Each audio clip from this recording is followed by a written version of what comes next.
Hello, it's Dawn Michelle from Boho Tarot, and I'm back for week 4 of Ethany's 31 Days of Tarot 2019. So this week I will be doing prompts 20 through 26. So I've got some great decks here that we're going to take a look at, and let's go ahead and get started. So prompt number 20 is, what is your favorite tarot spread at the moment? So I'm going to do one of my favorites and also one of my kind of standard or my go-to tarot spreads, which is just kind of a check-in spread. It's one of my favorites and I use it quite often. It's just a basic 6-card spread. It's really handy to use. I basically do a 4-card in the middle to represent the mind, body, heart, and soul. Also, you can associate that with the elements of earth, air, fire, water. So I generally do, this is where I am at the moment. This is the current state of my mind, body, heart, and soul. Then I will do 2 cards on either side, one representing what I'm moving away from and one representing what I'm moving into. And these are just energies that are playing into my current state of mind, where I'm going, where I've been, that kind of thing. And this is a great little spread that I do quite often just for check-in, not only for myself, but oftentimes, for friends and family. Sometimes I will do an alternate version of this where I will do tarot for my 4 states of being, and then I will lay a oracle on either side to represent what I'm moving away from and what I'm moving into. So this is just kind of my basic check-in. It's definitely my go-to spread most of the time for just a general reading, general kind of check-in. Here's where I'm at, here's what I'm leaving behind, here's what I'm moving into. So question number 21 is, do you use tarot for mediumship readings? Why or why not? And if no, would you like to? So the answer for me is no, and the reason that I don't is because I feel like that is a special sort of skill and a special sort of talent, and one that I really don't possess, and it's just not something that I feel qualified to do. So it's not a reading that I do or one that I offer or anything like that. My focus is mainly on tarot for personal growth and reflection, and that's kind of how I use it. So short answer is no, I do not. So question number 22 is, where is the one place in the world you would love to read the tarot and why? So the one place that I would love to read tarot is basically just in a forest under a full moon. I love the forest. It's like, I love trees, and I think to read under a full moon in the forest, just submersed in nature, would be a really powerful and beautiful experience. So number 23 is, what is your most sassy tarot deck and what is your most gentle tarot deck? And why did you pick these? So for my most sassy tarot deck, I picked the Black Lily Tarot. So this is an indie deck and it's available on Game Crafter. And it's just, there is nudity in this deck, just to forewarn you. This deck is just, it's kind of raw and it's kind of raw and it's really powerful, but it's also kind of got a bit of an attitude to it. And I really do enjoy that about this deck. I love the colors, I love the artwork, I think it's gorgeous. But it definitely has kind of a no-nonsense attitude, like, I don't know, it kind of reads like, get your shit together. Pardon my language, but that's kind of how I see it. It's fun. It's not harsh by any means, but it's just kind of one that's like, yeah, get it together. It's got a bit of attitude. It's definitely my most sassy tarot deck because it kind of it gives you a little bit of attitude, and I really like that about it.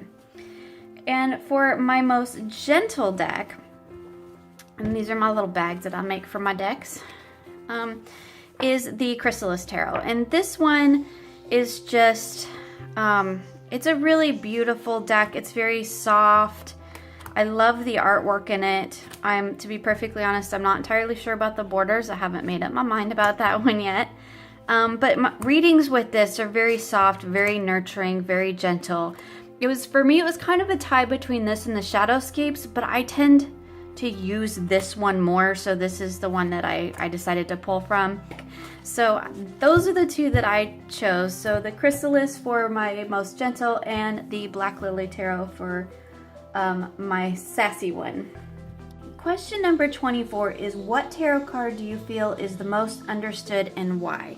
So for me, I chose the Ten of Swords, and I chose the Ten of Swords from specifically the Anna Kay because I like the representation of this better, but just so that we have some comparison, I also chose the Ten of Swords from the Waite-Smith Centennial. Because if you read Rider-Waite-Smith, this is how you would read it, and I think that, you know, as a death, as a finality.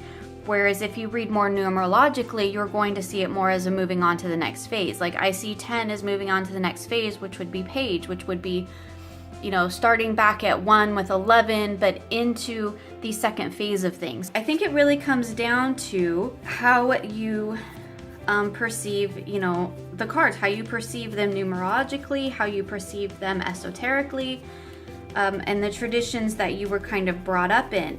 And I do have to say that I really don't think that there is any misunderstood cards. I mean, I do like the question, don't get me wrong, but I don't think there is any misunderstood cards because I think that we all see the cards in the way that we need to, in a way that resonates with who we are.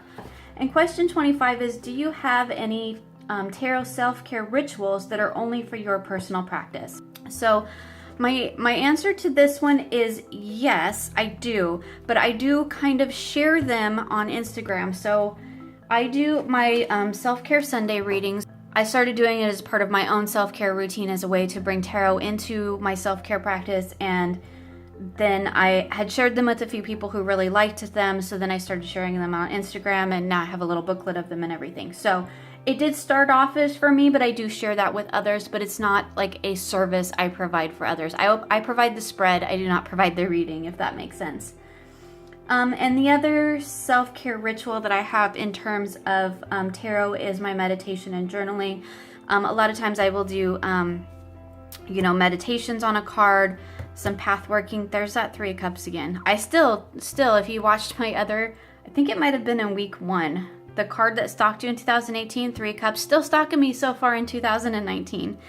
But anyway, I do a lot of meditation and journaling where I do like path working into a card and journaling, and that's part of my self-care routine, and that is something that I do just for me. Okay, so the last question is the tarot deck you wish you could get into or vibe with but just can't, and why? So for me, it is the Bohemian Gothic. I purchased this deck simply because I was purchasing the Victorian Romantic Tarot, which I have mentioned probably too many times so far on my channel. And I thought, well, if I'm going to pay for the shipping, I'm going to go ahead and get this deck too, because everybody talks about it, everybody loves it. And I just can't. I don't know what it is. This deck and I are not getting along. I think, if I'm being perfectly honest here, and this is not a dig at the deck, so please don't misunderstand that, but I have spent the last 15 years working in the design industry as a graphic artist. This Photoshop work, it pushes all of my buttons in the wrong way. And it's nothing against the deck. I think this is done very intentionally, and I think it does give it kind of a, you know, fun, sassy sort of, you know, monster energy vibe, which is really cool, and that is the intent of the deck. But I just like, I think it's all my training. I really do think that that's it. If I could step back from this deck and not look at it from that perspective, I would probably love it. My designer eye just can't separate at this point. So we just need to build a little bit more of a relationship so that I can, you know, kind of separate that out.